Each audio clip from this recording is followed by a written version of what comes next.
মালদার তৃণমূল কাউন্সিলর ও প্রাক্তন জেলা সভাপতি তথা মমতার প্রিয় বাবলাকে শেষ করে দেবার পিছনে নাকি অনেক বড় মাথা আছে, আর তাকে আড়াল করতেই নাকি বলির পাঠা হয়েছেন তিনি।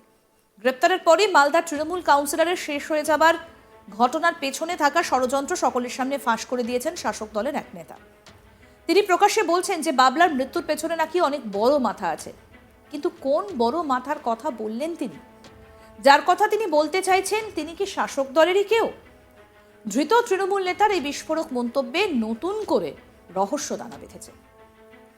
মালদা তৃণমূলের প্রাক্তন সভাপতি তথা কাউন্সিলর দুলাল সরকারকে জানে শেষ করে দেবার ঘটনায় গ্রেফতার করা হলো জেলা তৃণমূলের শহর সভাপতি দুলাল সরকার ও স্বপন শর্মাকে। নরেন্দ্রনাথ তিওয়ারি ইংরেজবাজার থানা থেকে যাওয়ার সময় বললেন, এর পেছনে বড় মাথা রয়েছে, আমাকে ফাঁসানো হচ্ছে। দুলাল সরকারকে জানে শেষ করে দেবার ঘটনায় দলেরই টাউন সভাপতি তথা হিন্দি সেলের জেলা সভাপতি নরেন্দ্রনাথ তিওয়ারিকে ডেকে পাঠান তদন্তকারীরা। সেই সঙ্গে ডেকে পাঠানো হয় তার দুই ভাই বীরেন্দ্রনাথ তিওয়ারি এবং অখিলেশ তিওয়ারিকেও। ইংরেজবাজার থানায় মঙ্গলবার 7 জানুয়ারি দুপুর প্রায় 12:30 থেকে রাতভর এই তিনজনকে জিজ্ঞাসাবাদ করেন পুলিশের উচ্চপদস্থ আধিকারিকরা। ইংরেজবাজার থানায় ধাপে ধাপে এই তিনজনকে বসিয়ে জিজ্ঞাসাবাদ করে পুলিশ। 8 জানুয়ারি সকালে আধিকারিকরা বেরিয়ে যান থানা থেকে। নরেন্দ্রনাথ তিওয়ারি ইংরেজবাজার থানা থেকে যাবার সময় বললেন, এর পেছনে বড় মাথা রয়েছে, আমাকে ফাঁসানো হচ্ছে। ঠিক কি বলেছেন তিনি শুনুন।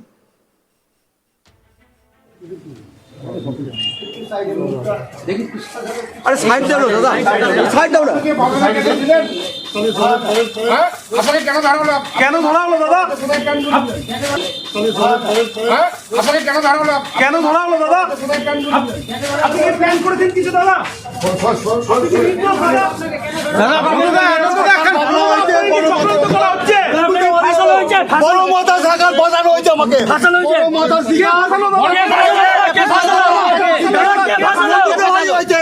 বড় মাথা বড় দাদা কে করেছেন কিছু দাদা?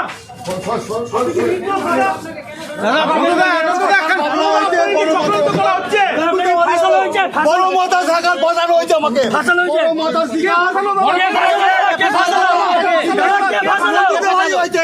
বড় মাথা বড় দাদা কে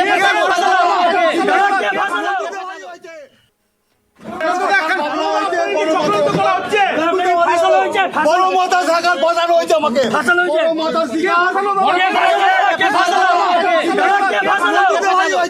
বড় মাথা বড় মাথা বড় দাদা কে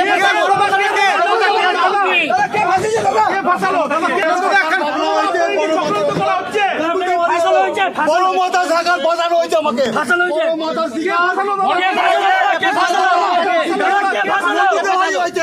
বড় মাথা বড় দাদা কে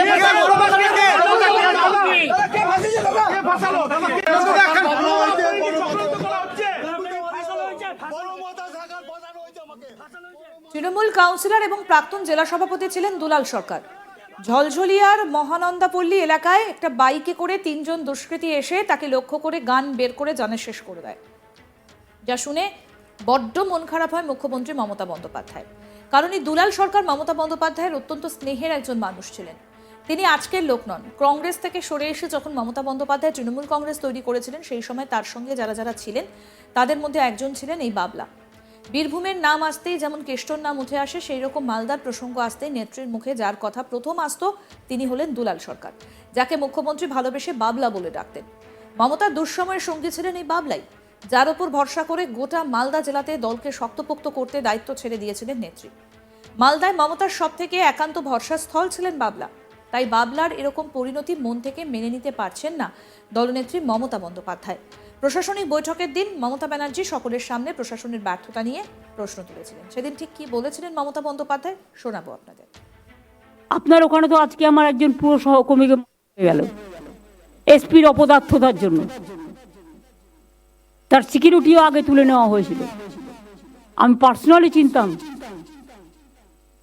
আগেও সে অনেকবার অ্যাটাক করেছে, সে ইলেক্টেড জনপ্রতিনিধিও ছিল। এটা খুব দুর্ভাগ্য আমাদের। ওখানে বর্ডার আর কালিয়াচক নিয়ে যদি ব্যস্ত থাকেন তাহলে কিন্তু জেলার ডেভেলপমেন্ট হবে না। Please forget that. ওখানে প্রোটেকশন করুন। আর বিএসএফের সাথে অ্যাডজাস্ট করে অনুপ্রবেশকারীদের ঢোকাচ্ছেন আপনারা। কেউ প্রতিবাদ করছেন না, আপনারা ঢোকাচ্ছেন না, ঢোকাচ্ছে বিএসএফ ইসলামপুর দিয়ে লোক ঢোকাচ্ছে, আমাদের কাছে খবর আছে। সিতাই দিয়ে ঢোকাচ্ছে, চোপড়া দিয়ে ঢোকাচ্ছে, আরো অনেক জায়গা দিয়ে ঢোকাচ্ছে। বিএসএফ মেয়েদের উপর অত্যাচার করছে, কিন্তু আপনাদের দিক থেকে কোনো প্রতিবাদ কেন হয়নি? মালদার তৃণমূল কাউন্সিলর ও প্রাক্তন জেলা সভাপতি তথা মমতার প্রিয় বাবলাকে শেষ করে দেওয়ার পেছনে নাকি অনেক বড় মাথা আছে, আর তাকে আড়াল করতেই নাকি বলির পাঠা হয়েছেন তিনি। গ্রেপ্তারের পর মালদার তৃণমূল কাউন্সিলরের শেষ হয়ে যাবার পিছনে থাকা ষড়যন্ত্র সকলের সামনে ফাঁস করে দিয়েছেন শাসক দলের এক নেতা। কি বলছেন তিনি, শোনাব। কি আর প্রতি করে আর দিব, বাল্যকালের বন্ধু ছিল, দীর্ঘদিন একসঙ্গে কাটিয়েছি, কারোর মৃত্যু কামনা করিনি, কোনোদিন মৃত্যু রাজনীতি করিনি। ব্লেম দেওয়া হচ্ছে, মানুষের মন তো আমরা বলতে পারবো না, কিন্তু হয়তো আমাকে ভিক্টিমাইজ করার জন্য বলা হচ্ছে।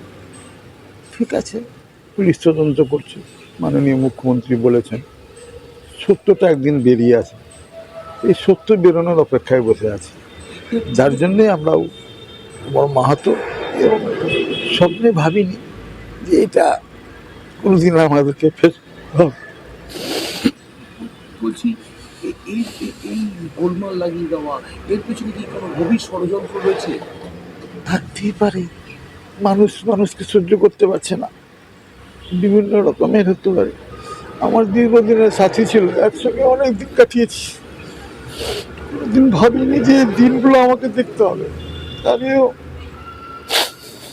ভাবিনি কোনোদিন যে এই দিন দেখতে হবে আমার। ছোটবেলার থেকে একসঙ্গে দিন কাটিয়েছি, রাত কাটিয়েছি, একসঙ্গে খেয়েছি, একসঙ্গে সব কিছু করেছি, তো কোনোদিন ভাবিনি যে এরকম। কি স্বার্থ থাকতে পারে? দেখুন, আমি এই ধরনের কোনো উত্তর দেওয়ার মানসিকতা আমার নেই। আমি বিগত দিন ধরে যাদের থেকে শুনেছি, আমি খুব ভেঙে পড়েছি এবং আমি মানসিক খুব কষ্টে আছি। আমি পারছি না এখন এই মৌসুমে নিজের সঠিক বুদ্ধি অ্যাপ্লাই করতে। আমার নিজেরই শরীর খারাপ, আমিও তাও কোনোভাবে দিন কাটাচ্ছি আর অপেক্ষায় আছি যে সত্যিটা বেরিয়ে আসুক। অবশ্যই চাই, আমিও চাই তদন্ত হোক, সত্যিটা উঠে আসুক। মাননীয় মুখ্যমন্ত্রী যে নির্দেশ দিয়েছেন সেই নির্দেশে পুলিশ প্রশাসনের উপরে ভরসা আছে, প্রশাসনের উপরে ভরসা আছে যে একদিন না একদিন সত্যিটা উঠবে। সত্যি কোনোদিন ঢাকা থাকে না, হয়তো আরো আপডেট পেতে দেখতে থাকুন আজ তাক বাংলা। সাবস্ক্রাইব করুন, নোটিফিকেশন পেতে বেল বাটন অপশন প্রেস করুন, হোয়াটসঅ্যাপেও ফলো করুন আজ তাক বাংলা। ভিডিওটা শেয়ার করুন, লাইক করুন, কমেন্ট করুন।